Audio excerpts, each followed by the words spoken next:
giant orange records.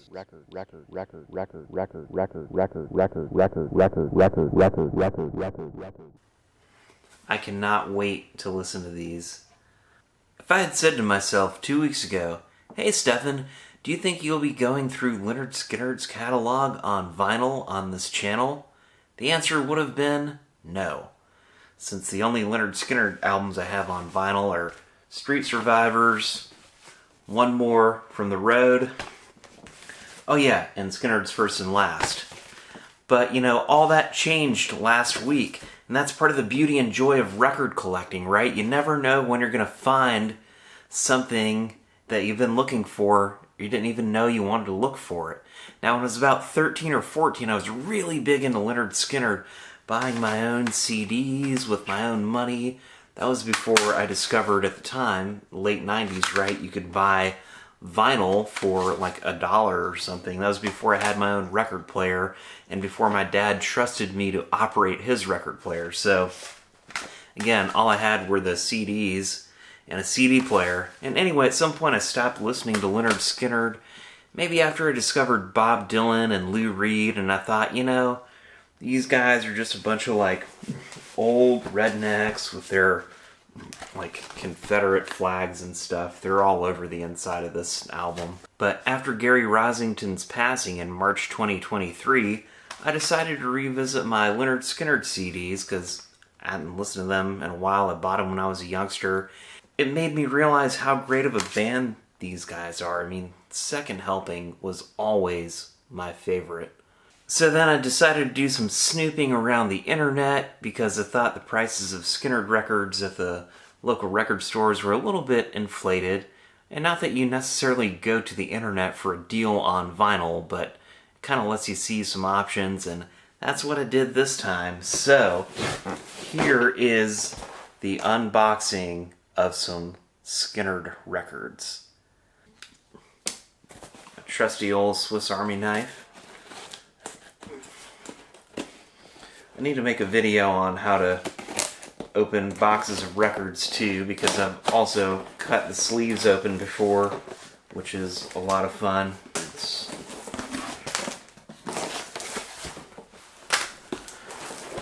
Okay, well, let's see what we got here. Hey, it was bubble wrapped pretty well, so that's nice. Almost too good of a job. And I just came from my son's Boy Scouts, Cub Scouts tonight, so they would never tell you to point a knife at yourself while you're cutting it. I try not to do it, but it happens. Oh man, pronounced Lynyrd Skynyrd. Super Saver, specially priced. MCA Records, wow.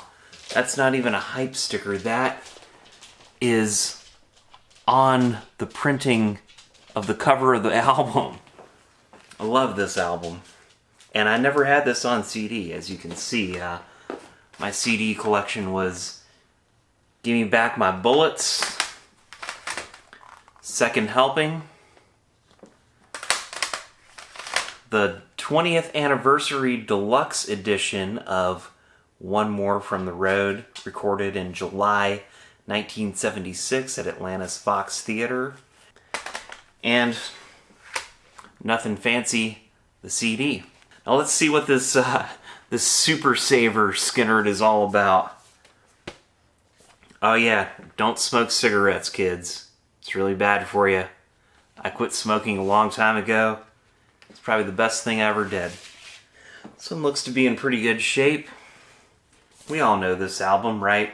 I Ain't the One, Tuesday's Gone, Give Me 3 Steps. A lot of bar bands still play that song. In fact, one of my neighbor's bands plays that song. I hear them practice it almost every Sunday.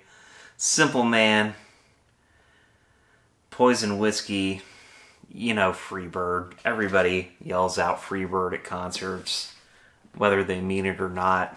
On Tuesday's Gone, I hear what sounds like an Octavia pedal or maybe a phaser effect on the lead guitar.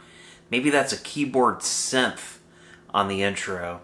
I don't think anyone really knows, but it sounds really cool.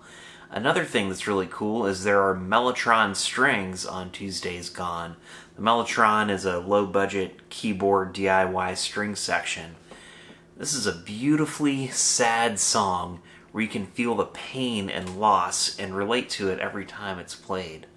This album was recorded in Doraville, Georgia, in the northeast part of Atlanta.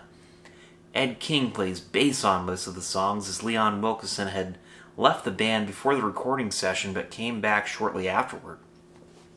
It's also noteworthy that Al Cooper produced all of these albums, and Al Collins plays all the guitar solos on Freebird, as Rossington played rhythm guitar and Ed King was on bass. Oh boy, my absolute favorite. These look like they're in pretty good condition. The spine's got a little bit of ripping on it. I want to see what condition these are in. Okay, so this doesn't look like the Sounds of the South pressing. MCA Records, you know.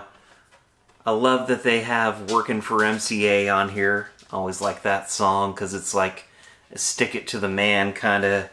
Again, that's Ronnie Van Zant's honesty, right? The pencil pushers trying to make you sign the contract that you don't want to sign, but you know, if you're going to do showbiz, you kind of got to go by the rules of the pencil pushers. A lot of people do like Ballad of Curtis Lowe at open mic night. A lot of people cover it, and maybe that kind of takes away from the song because their original recording of that is so good. It's so good, the way it builds up. And, you know, Ronnie Van Zant just had a special voice and just a gift for honest, believable lyrics. And I think that's part of the big appeal of Skynyrd. Well, we all know the opening few notes of Sweet Home. Maybe you can even play it on the guitar. Sadly, Kid Rock ruined this gorgeous piece of music. Ed King plays guitar on all the songs here on Second Helping, and his Fender Stratocaster brings a bright bell-like tone to the band here. Don't Ask Me No Questions is a great song about coming home from touring and the demented mental state that puts a person into. This album was made at the record plant in Los Angeles, California. That is all the songs except Sweet Home, Alabama, which was obviously recorded in the great state of Georgia. The Needle and the Spoon is a heavy song with a message. And gosh, people must have done a lot of heavy drugs in the 1970s. Drugs that killed rock stars and youngsters. I've always enjoyed how the reverb gets turned up on the vocal at the fade out. I know. And it's a pretty catchy groove. This isn't exactly Lou Reed's take on that awful drug. It's a little closer to Neil Young's Cellar Door. Call Me the Breeze is a perfect J.J. Cale cover song for Skynyrd.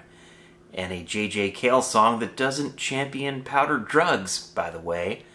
And it grooves harder with gnarlier guitar solos and vocals than your local bar band could muster up on their best day. Billy Powell is also a powerhouse keyboard player. You see, these guys know how to play together as a band. They don't ever step on each other's toes, and they definitely don't ever solo over a lead vocal, which is an excellent rule for any band to follow. And nothing fancy, so like the story behind this is apparently the band only had a couple weeks to record it. And you know, we love Mr. Billy Powell giving the middle finger there. I mean, 14-year-old me just thought that was the coolest thing ever. This looks like a gatefold as well. Okay, wow. So, it's got all the lyrics. The spine's got a little bit of wear and tear. Got some ring wear. Oh, this one's in a plastic sleeve too. Wow. This one looks to be in pretty good shape too. Probably just needs a little cleaning here. Whiskey Rock and Roller on the Hunt. I always really liked On the Hunt, you know, the big black car, Saturday Night Special, Cheatin' Woman Railroad Song, I'm a Country Boy. But, you know, again, Lynyrd Skynyrd is almost like a highly evolved garage band that could actually play, and they had a lot of soul. They're very rock and roll, you know, a little more rock and roll than their buddies, the Allman Brothers back here, who are more like blues-based and kind of jazzy with their, like, diminished scales and stuff.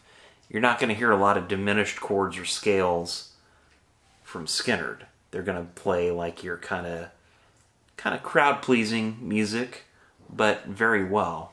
A lyric my younger self missed from On the Hunt goes like this. My daddy told me a long time ago, said there's two things, son, you should know. And in these two things, you must take pride. That's a horse and a woman, yeah. Well, both of them you ride. That's probably a little too sexist for today's standards, but as Nigel Tufnell of Spinal Tap said, what's wrong with being sexy? I still love the line about riding in a big black car. To me, it's the best lyric on the album by far, and Nothing Fancy is a better album than I remember. Artemis Pyle adds some really nice long drum fills in there, and from the looks of the pictures in the gatefold, they're still practicing in a pretty primitive, down-home jam room. This isn't some big city professional band rehearsal space. You could say it's nothing fancy. There's also a Moog synth bass on Made in the Shade, a song that also has mandolin and dobro. Street Survivors without the Flame cover. Now I do have the Flame cover, but you know, we all know what happened to Skynyrd, and it's kind of tasteful that they took the flames off the cover. The back cover is different too. This one, the non-flame cover, which I didn't have until now, doesn't have the picture of the band. The flame cover has a picture of the band on the back. Oh wow, this is a gatefold. Oh man, I wonder if my other one's a gatefold. That is such a cool picture of the band. Ronnie Van Zant had those hats. I mean, would you not want to party with these guys? That must have been fun. Steve Gaines on Street Survivors is a force to be reckoned with. He brings the Stratocaster back that Ed King had left behind. That Fender Strat really brings a brightness that is not there with the darker sounding Gibson humbucker guitars played by Rossington and Collins. This band overall just has supreme guitar work all around on every album. One More Time is a really great album track. It has a more modern feel to it. And Gaines sings co-lead vocal on You Got That Right, which is a first for Skynyrd. Gaines really brought a fresh energy to the band that had already suffered a few battle scars from years of touring, which can be really punishing on a band. I Never Dreamed is a nice track that shows the more sensitive side lurking beneath these bar-brawling rockers. Gaines once again gives some pretty poetic and clean lead guitar playing. It seems that Skynyrd never used too many guitar pedals to get their sound. On the album covers, which also use slightly different photos, you can see they're not standing in the same order. Ronnie Van Zant is wearing a Neil Young t-shirt, while Leon boasts that his grass is blue. I wonder what that could mean. And Artemis, who's wearing cut-off shorts rather than bell-bottoms, lets us know he might be a vegetarian. Or maybe he was an ironic hipster ahead of his time. I couldn't really tell you, but all I care about is he's an excellent drummer here. Another lyric that eluded 14-year-old me from that smell is they call you Prince Charming, but you can't speak a word when you're full of lewds.